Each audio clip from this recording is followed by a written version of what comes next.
وہ جب بھی گھر آتا تھا اپنے گھر میں ہی ٹھہرتا۔ آج بھی وہ کافی دیر زمینوں کا چکر لگانے کے بعد گھر آیا تو برابر والے مکان سے بڑی درد بھری آواز سنائی دی۔ اے راجا حسن دا سدا راجمانی، کدی پھیرا پاول غریباں دے ڈیرے۔ ہیں یہ پڑوسن میں کون سی مائی میرا آ گئی ہے، وہ سوچتا ہوا اندرونی حصے کی طرف بڑھ گیا۔ سارے گھر کی تمام لائٹس آن کر کے وہ اپنے کمرے کی طرف بڑھ گیا۔ چونکہ سارا دن مصروف گزرا تھا لہٰذا کافی تھکن محسوس ہو رہی تھی، مگر مسئلہ یہ تھا کہ جب بھی وہ تھک جاتا تو پھر نیند بہت مشکل سے آتی تھی۔ وہ جو ہی بستر پر دراز ہوا تو اماں اور بابا کی یاد آنکھوں کو نم کرنے لگی۔ اس گھر میں کبھی خوب رونق ہوا کرتی تھی، کہے مسکراہٹیں، خوشیاں۔ پھر آہستہ آہستہ اس گھر میں غموں نے بسیرا کر لیا۔ نہ جانے کیوں آج پھر زخموں سے گویا ٹانکے ادڑ رہے تھے۔ بیتا وقت یاد آ رہا تھا، زخموں سے خون رسنے لگا تھا۔ وہ یادیں جو ماضی کا حصہ بن چکی تھی، کچھ خوشیاں بہت سے غم۔ اماں اور بابا کی جدائی نے اسے اندر سے بالکل توڑ دیا تھا۔ کبھی کبھی جی چاہتا تھا کہ کسی کم سن بچے کی طرح خوب دھاڑے مار مار کر روئے۔ اس کی پیاری ماں جو سوتیلی ہونے کے باوجود اس کے لیے صرف ماں ہی تھی، اگرچہ اماں کی بہن اس کی چاچی انہیں کس قدر اس سے متنفر کرنے کی کوشش میں لگی رہتی تھی، مگر اماں کے رویے میں کبھی ایک پل کے لیے بھی تبدیلی نہیں آئی۔ حتیٰ کہ نمرہ اور ثانیہ کی آمد کے بعد بھی جو اہمیت اس کی تھی اور جو اسے محبت ملتی تھی وہ ہمیشہ اس کی رہی۔ وہ ہاسٹل سے گھر آتا، ماں اس کے لیے ڈھیروں مزیدار پکوان اپنے ہاتھ سے بنواتی اور پھر منتیں کر کر کے کھلاتی۔ اتنے ڈھیروں کے حساب سے لاڈ پیار کے باوجود وہ بگڑا نہیں تھا، بلکہ اماں اور بابا کی محبتوں نے اسے ڈھیروں اعتماد بخشا۔ وہ جب بھی گھر آتا سمینا چاچی کی پیشانی پر بل پڑ جاتے۔ 9-10 سال کے بچے سے نہ جانے ان کا کیا بیر تھا، یا پھر یہ ان کی فطرت میں شامل تھا، ہر ایک سے تلخ کلامی کرنا، طنز کے تیر برسانا، غصے سے گھورتے رہنا، اور مرتضیٰ کو تو کبھی کبھی وہ مار پیٹ بھی لیتی تھی مختلف بہانوں سے۔ وہ نوجوانی کی عمر کو پہنچا تو چاچی کے رویے میں خود بخود تبدیلی آ گئی۔ اللہ تعالیٰ نے اسے ذہانت اور وجاہت سے بہت نوازا تھا۔ سب سے بڑھ کر اس کا اچھا دل موہ لینے والا اخلاق تھا۔ جو بھی اس سے ملتا گرویدہ ہی ہو جاتا۔ اسے یاد تھا پہلی مرتبہ کب، کس دن اور کس موقع پر مرتضیٰ اور چاچی کی براہ راست تلخ کلامی ہوئی تھی۔ وہ معمول کے مطابق یونیورسٹی سے گھر آیا تھا۔ آتے ساتھ ہی وہ ٹریکٹر لے کر زمینوں کی طرف نکل گیا۔ رات جب وہ گھر واپس آیا تو مہوش آئی بیٹھی تھی۔ مرتضیٰ کو زیادہ بولنا اور خصوصاً چاچی کی فیملی کے ساتھ بولنا قطعاً ناپسند تھا۔ یہ اسی رات کی بات ہے جب مہوش اس کے پیچھے ہی کمرے میں چلی آئی۔ مرتضیٰ اپنی ناگواری چھپائے مہوش کی طرف متوجہ ہوا۔ کوئی کام تھا تو باہر ہی کہہ لیتی، سب کے سامنے کہنے والا کام نہیں ہے۔ وہ مانی ہیزی سے مسکرائی۔ بولو کیا کہنا ہے؟ اظہار محبت کرنا تھا۔ مہوش نہایت بے خوفی سے بولی تو وہ چیخ پڑا، کیا بکواس کر رہی ہوں، سچ کہہ رہی ہوں۔ اس کی ڈٹائی عروج پر تھی۔ پھر اس نے ایک لو لیٹر اس کی طرف بڑھایا۔ مرتضیٰ نے وہ کاغذ کا ٹکڑا نہیں پکڑا تھا۔ مہوش وہ خط کرسی پر رکھ کر چلی گئی۔ اس کے جانے کے بعد مرتضیٰ نے وہ خط اٹھا کر پڑھا تو اس کا رواں رواں سلگ اٹھا۔ وہ غصے سے بھناتا ہوا چاچی کے پورشن میں چلا گیا، مگر چاچی نے الٹا آنکھیں ماتھے پر رکھ لی۔ انہوں نے چیخ چیخ کر سارا گھر سر پر اٹھا لیا اور رو رو کر دعائیاں دیں۔ میری معصوم بیٹی کو اس نے ورگلایا ہے، سمینا ہوش کر، بغیر سوچے سمجھے میرے بچے پر الزام لگانے کی ضرورت نہیں۔ سب جانتے ہیں کہ وہ ایسا ہرگز نہیں۔ اماں اور دادی دونوں نے سمینا کو جلی کٹی سنائی تو انہوں نے مزید واہ والا کرنا شروع کر دیا۔ ہمیں اپنی تربیت پر فخر ہے۔ میرا پتر آج کل کے چھچورے لڑکوں کی طرح نہیں، اور پورا خاندان جانتا ہے کہ ہارون کی بیٹی میرے میر پتر کی بچپن کی مانگ ہے۔ دادی نے گرج کر کہا تو سمینا جھل بھن گئی اور مہوش ساکت سی رہ گئی۔ اس واقعے کے بعد مرتضیٰ نے سمینا چاچی کو مخاطب کرنا ہی چھوڑ دیا، مگر مہوش نے اپنی گھٹیا حرکتوں کو ترک نہیں کیا تھا۔ وہ جب بھی گھر آتا مہوش پہلے سے موجود ہوتی۔ شعر و شاعری والے کارڈ، خطوط اور گفٹس جو کہ وہ چپکے سے مرتضیٰ کے کمرے میں رکھ آتی تھی، پھر انہیں اکٹھا کر کے اس کے منہ پر مارنا مرتضیٰ کا کام تھا۔ کچھ وقت مزید بیتا۔ اماں اور دادی نے ہارون چچا سے شادی کا تقاضا کرنا شروع کر دیا۔ اشفا ہارون جو کہ اس کی بچپن کی منگیتر تھی، نہ جانے کب، کیسے اور کیوں کر اس کے خیالوں پر چھاتی چلی گئی۔ مرتضیٰ نے بہت بچپن میں اسے دیکھا تھا، اسے تو اب اشفا کے نقوش تک بھول چکے تھے، مگر اس کا خیالی پیکر ہمیشہ اس کے ساتھ ساتھ رہا۔ وہ اسے چپکے چاہنے لگا تھا۔ جب بھی اماں دادی اس کا ذکر چھیڑتی، مرتضیٰ کے دل کے تار بج اٹھتے۔ پھر ہارون چچا نے پاکستان آنے کا بتا کر ان سب کو مسرور کر دیا۔ وہ شادی کے سلسلے میں ہی آنا چاہتے تھے۔ مرتضیٰ نے تو یہ کبھی سوچا ہی نہیں تھا کہ اشفا اس کے ساتھ شادی پر دل سے راضی نہیں ہوگی۔ وہ تو مطمئن تھا، سرشار تھا، مسرور تھا۔ عطیہ چاچی بار بار اشفا کو خوش رکھنے کا اس سے وعدہ لے رہی تھی۔ دیکھو مرتضیٰ، ہمارے بعد ہماری بیٹی کا تم نے خیال رکھنا ہے، اسے کبھی تکلیف مت دینا۔ وہ کچھ ضدی اور ناسمجھ ہے اور ہم سے کچھ ناراض بھی، مگر تم اسے کسی بھی حال میں خود سے الگ نہ کرنا۔ مرتضیٰ نے انہیں ہر طرح سے مطمئن کر دیا، مگر خود وہ اشفا کے رویوں پر کئی مرتبہ الجھا تھا۔ اسے غصہ بھی بے تحاشا تھا، مگر خود کو کنٹرول کر کے اشفا کی تمام تلخ و کڑوی باتوں کو شہد کا گھونٹ سمجھ کر ہی پی جاتا۔ اس نے اشفا کی ہر خطا کو معاف کرنے کا پہلے ہی سوچ رکھا تھا، مگر ایک وقت ایسا بھی آیا جب اس کے ضبط کی تنابیں چھوٹ گئیں، اس کا مان ریزہ ریزہ ہو گیا، وہ بری طرح ٹوٹ چکا تھا۔ اس کی انا کا بت بھی پاش پاش ہو گیا، اس کی ہستی کا غرور خاک میں مل گیا، دل لہو لہو ہو گیا۔ اس کی بے تحاشا محبت دیوانگی اس کا منہ چڑھاتی رہ گئی۔ اسے یوں محسوس ہوا کہ میر مرتضیٰ اندر سے مر گیا ہے۔ وہ اسی رات واقعی مر گیا تھا جب میں وش جیت کے نشے سے سرشار، آنکھوں میں مسکراہٹ کی چمک لیے اس کے کمرے میں بڑے تفاخر سے داخل ہوئی تھی۔ چلی گئی تمہاری اشفا، چلی گئی، کتنے مزے کی بات ہے۔ میر مرتضیٰ کی بیوی اپنے 2 ماہ کے بچے کو چھوڑ کر بھاگ گئی، نہ جانے کس کے ساتھ، کوئی پرانا عاشق، بوائے فرینڈ۔ ہاں ہاں، وہ کہہ کے لگا رہی تھی، ہنس رہی تھی۔ کہاں منہ چھپاؤ گے مرتضیٰ، کتنی بے عزتی کی بات ہے کہ تمہاری بیوی تمہیں چھوڑ گئی، بلکہ تم پر تھوک گئی۔ میں نے کہا تھا نا، یہ لڑکی زیادہ دیر تمہارے ساتھ نہیں رہ پائے گی۔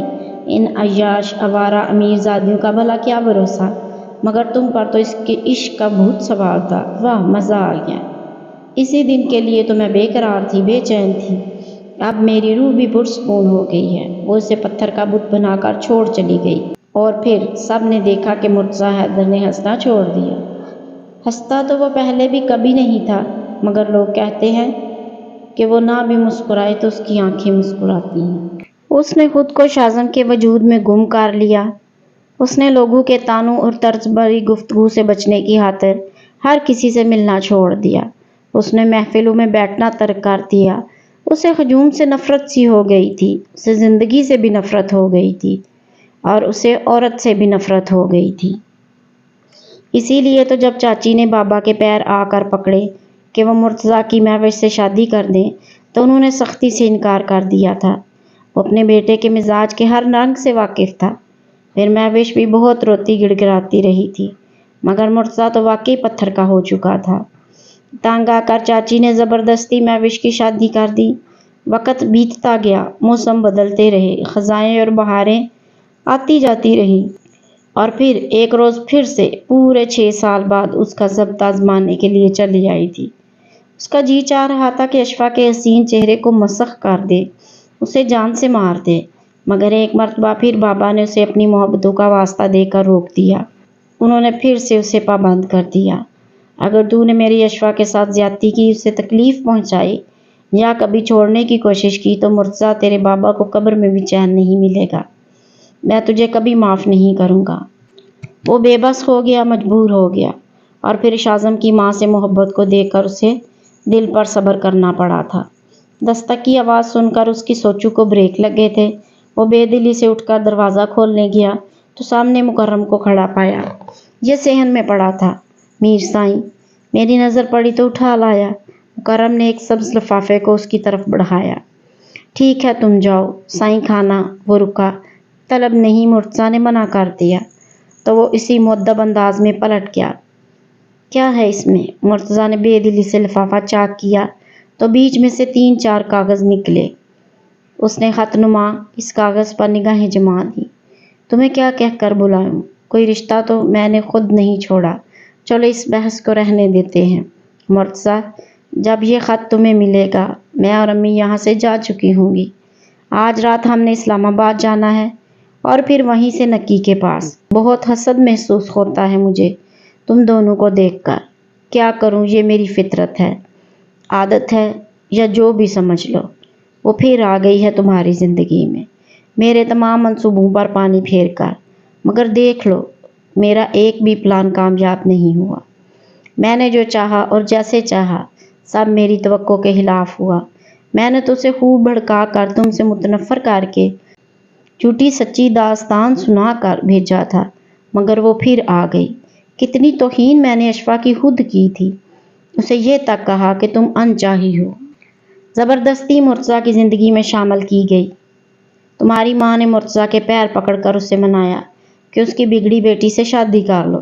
کتنا زہر بھرا تھا میں نے اس کے دل اور ذہن میں تو مسرور تھی کہ وہ اب کبھی پلٹ کر نہیں آئے گی، مگر وہ پھر بھی آ گئی۔ تم دونوں میری آنکھوں کے سامنے رہو، یہ میں برداشت نہیں کر سکتی۔ تم نے مجھے اتنی مرتبہ ٹھکرایا ہے کہ جب اشفاء گئی تو میں تمہیں بے عزت کر کے بہت مسرور ہوتی رہی۔ تم میری توہین کرتے رہے اور میں تمہاری متوقع بے عزتی کا سوچ کر لطف اندوز ہوتی رہی۔ دراصل نفرت مجھے اشفاء سے نہیں تم سے ہو گئی تھی، مگر اس نفرت کی لپیٹ میں اشفاء بھی آ گئی۔ میں مقدر پر شاکی ہونے والی نہیں، اسی لیے طلاق کا لیبل لگوا لیا ہے۔ اب یہاں ویسے بھی رکھا کیا ہے، اسی لیے میں اور امی نکی کے پاس جانے کا فیصلہ کر چکی ہیں۔ امی بھی تم سے بہت شرمندہ ہیں۔ ہم جانتے ہیں کہ نکی اور تکی نے اپنے حق سے بھی زیادہ زمین وصول کر لی ہے۔ شاید تمہارے اسی رویے نے امی کے موڈ کو بدل دیا ہے۔ اب کیا لکھوں، کچھ بچا ہی نہیں لکھنے کو۔ بس اتنی التجا ہے کہ تم مجھے معاف کر دو، پرانی باتیں بھول جاؤ جو اکثر تم بھلا نہیں پاتے۔ مرتضیٰ نے غم و غصے کی ایک تیز لہر من میں اٹھتی محسوس کی۔ جن 2% کے لوگوں کی اس کے نزدیک کوئی حیثیت اور اہمیت نہیں تھی، اشفاء انہی لوگوں کے جال میں پھنس گئی۔ اور یہ مہوش کی باتوں میں آئی کیوں؟ براہ راست مجھ سے اس نے کیوں نہ پوچھا؟ نہ جانے کون کون سی غلط فہمیاں اس نے دل میں پال رکھی ہیں۔ مرتضیٰ کا رواں رواں سلگ رہا تھا۔ ساری رات وہ جاگتا رہا اور غصے کو ضبط کرنے کی کوشش کرتا رہا۔ اسی صبح فجر کے وقت ثانیہ کی چہکتی آواز سنائی دی تھی، لالا بیٹی ہوئی ہے، اور وہ بھی اتنی پیاری کہ میں بتا نہیں سکتی۔ مرتضیٰ نے بغیر کچھ کہے فون رکھ دیا اور اگلا پورا ہفتہ وہ گاؤں ہی میں رہا۔ ادھر اشفاء غم سے نڈھال مسلسل رو رہی تھی۔ اسے خود پر غصہ آ رہا تھا اور اپنی 10 دن کی بیٹی پر بھی۔ اتنی اہمیت ہے تمہاری، باپ نے دیکھنا بھی گوارا نہیں کیا۔ اسے رہ رہ کر وہ وقت یاد آ رہا تھا جب وہ شازم کو گود میں اٹھائے ہسپتال سے آئی تھی اور مرتضیٰ اور راشن نے پورے صحن میں بنگڑا ڈالا تھا، مٹھائیاں تقسیم کی تھیں۔ مرتضیٰ کتنی محبت پاش نگاہوں سے اسے دیکھتا رہا تھا اور شازم کو پیار کرتا رہا، اور اب اس نے آنا بھی گوارا نہیں کیا۔ ثانیہ اسے سمجھا کر تھک چکی تھی۔ کوئی ضروری کام ہوگا اسی لیے نہیں آ سکے۔ کام ہم لوگوں سے زیادہ اہم ہے، وہ غصے سے پھنکاری۔ ثانیہ کو اس لمحے بہت پہلے والی روتی دھوتی جھگڑا کرتی اشفاء کی جھلک دکھائی دی۔ 15 دن بعد مرتضیٰ کی واپسی ہوئی اور وہ اپنی بیٹی کو دیکھنے کی بجائے دوسرے کمرے کی طرف بڑھ گیا۔ اشفاء کو پتہ چلا تو وہ غصے سے حواس کھو بیٹھی۔ دل چاہ رہا تھا کہ یہیں بیٹھ کر دھاڑے مار مار کر روئے، مگر دوسرے ہی پل وہ امن کو اٹھائے دھاڑے سے دروازہ کھولے مرتضیٰ کے کمرے میں موجود تھی۔ بہت گناہگار ہوں میں، بہت بڑا جرم سرزد ہو گیا ہے مجھ سے، جس کی کوئی معافی نہیں۔ بہت غلطیاں کی ہیں میں نے، کیا اس کی سزا میری بچی کو ملے گی؟ میں جانتی ہوں میں غلط تھی اور آپ سب کو بھی غلط سمجھتی رہی۔ میرے نزدیک سارے پاکستانی جھوٹے اور لالچی تھے جو گرین کارڈ کے لالچ میں شادی کرتے ہیں۔ جب ماما نے آپ کے ساتھ اچانک میری شادی کا فیصلہ کیا تو مجھے شوق لگا۔ میں مرینا جیسی زندگی گزارنا نہیں چاہتی تھی، اسی لیے میں انکار کرتی رہی۔ مجھے دکھ ہوا کہ ماما نے مجھ سے پوچھے بغیر میری زندگی کا اتنا بڑا فیصلہ کر دیا۔ مجھے آپ سب لوگ بھی دھوکے باز اور بے ایمان محسوس ہوئے۔ مجھے یقین تھا کہ آپ بھی میرے ساتھ وہی کچھ کریں گے جو مرینا کے ساتھ یاسر نے کیا۔ مجھے بہت عرصے بعد اپنے خیالات اور منفی سوچوں کو بدلنا پڑا تھا۔ سب سے بڑھ کر مہوش کی بے رنگ زندگی اور جو آپ نے اس کے ساتھ محبت کا فراڈ کیا، اس چیز نے بھی مجھے کافی دکھ پہنچایا، مگر میں اس وجہ سے واپس امریکہ نہیں گئی تھی۔ اصل وجہ تو یہ بھی کہ ماما نے مجھے آپ سب کی نظروں میں حقیر کر ڈالا تھا۔ جب کوئی ماں باپ خود سے اپنی بیٹی کا رشتہ ڈالتے ہیں تو کیا عزت رہ جاتی ہے ان کی اور ان کی بیٹی کی۔ میرے لیے یہ بات ناقابل برداشت تھی کہ میں زبردستی آپ کی زندگی میں شامل کی گئی ہوں۔ ماما نے منت سماجت کر کے آپ کے سامنے ہاتھ جوڑے کہ آپ مجھے قبول کر لیں۔ مجھ سے اپنی توہین برداشت نہیں ہوئی۔ اب جب کہ میں آپ سے محبت کرتی ہوں، میں نے آپ کی خاطر خود کو بدل لیا، کھانا بنانا سیکھا، گھر کے کام سیکھے، آپ کی خاطر کیا کچھ نہیں کیا، اور آپ میری ایک غلطی کو نظر انداز نہیں کر سکے۔ میں تھک گئی ہوں مرتضیٰ، آپ کے تلخ، کڑوے، کٹھور، سرد رویوں اور آپ کی بے اعتنائیوں کا بوجھ سہ سہ کر میں ہار گئی ہوں مرتضیٰ، میں ہار گئی ہوں۔ کیا آپ اپنی بیٹی کی خاطر بھی مجھے معاف نہیں کر سکتے؟ وہ تڑپ تڑپ کر رو رہی تھی اور مرتضیٰ کے ہاتھوں کے طوطے کبوتر سب اڑ گئے۔ اس کا غصہ جھاگ کی طرح بیٹھ گیا۔ پلیز اشفا چپ کر جاؤ۔ نہیں کرتی چپ۔ وہ اور زور زور سے رونے لگی۔ غصہ مجھے کرنا چاہیے تھا، الٹا خفا تم ہو رہی ہو۔ آپ کو کیوں غصہ کرنا چاہیے؟ وہ تنک کر بولی۔ تم اس چیپ مہوش کی گھٹیا باتوں پر یقین کر کے اپنی زندگی کو جہنم بنانے چلی تھی۔ کیا میں تمہارے نزدیک اتنا ہی ناقابل اعتبار تھا؟ کیا تم میرے ساتھ اپنی بدگمانیوں کو شیئر نہیں کر سکتی تھی؟ تم نے احمقوں کی طرح میری عزت کو دو کوڑی کا کر دیا اور چلتی بنی۔ اور بیوقوفوں کی شہزادی، تمہیں اس منحوس نے یہ پٹی پڑھائی کہ عطیہ چاچی اور چاچو نے زبردستی مجھے تم سے شادی کرنے پر مجبور کیا، تو یہ سراسر جھوٹ ہے۔ میں اتنا بھی نیک نہیں ہوں کہ سب کی باتوں اور بزرگوں کی جذباتی بلیک میلنگ سے متاثر ہو جاؤں۔ اور ایک بات یہ کہ میرا اور تمہارا رشتہ بچپن سے طے تھا۔ کیا؟ اشفا نے حیرت سے کہا۔ مرتضیٰ اس کی گود میں سے قسمساتی اپنی بیٹی کو اٹھا کر چومنے کے بعد سہولت سے بیڈ پر لٹا کر پھر سے اس کے قریب آ کر بیٹھ گیا۔ تم بہت احمق ہو، مجھے پتا ہے، وہ ناراضی سے بولی۔ مرتضیٰ نے اس کے کمزور زرد چہرے کو ہاتھوں کے پیالے میں لے کر اس کی پیشانی کو چوما تو وہ قدرے دور ہٹ کر بیٹھ گئی۔ تمہیں میری بے اعتنائی اور سرد رویہ ناگوار لگتا ہے اور قربت بھی تم سہ نہیں سکتی۔ وہ ایک مرتبہ پھر اسے باہوں کے گھیرے میں لے چکا تھا۔ مرتضیٰ کیا کرتے ہیں؟ وہ شرماتے لجاتے دونوں ہاتھوں سے دور ہٹاتے ہوئے بولی تو اس نے اپنے بازوؤں کے حلقے کو مزید تنگ کیا۔ اسی پل دروازہ زور سے کھلا اور شاذم بھاگتا ہوا ان کے قریب آیا۔ مرتضیٰ سنبھل کر بیٹھ گیا اور اشفا کی ہنسی چھوٹ گئی۔ شاذم نے ماں کے بھیگے چہرے کو دیکھ کر باپ کی طرف رخ کیا۔ ماما، آپ کو کس نے ڈانٹا ہے؟ بابا نے؟ ہاں، اشفا نے رونی صورت بنا کر کہا۔ آپ نے شاذم کی ماما کو کیوں ڈانٹا؟ شاذم غصے سے بولا تھا۔ مرتضیٰ نے فوراً کانوں کو ہاتھ لگائے۔ میری مجال ہے جو شاذم کی ماما کو ڈانٹ سکوں۔ پھر ماما کیوں روئی ہیں؟ انہیں گڑیا نے مارا ہے۔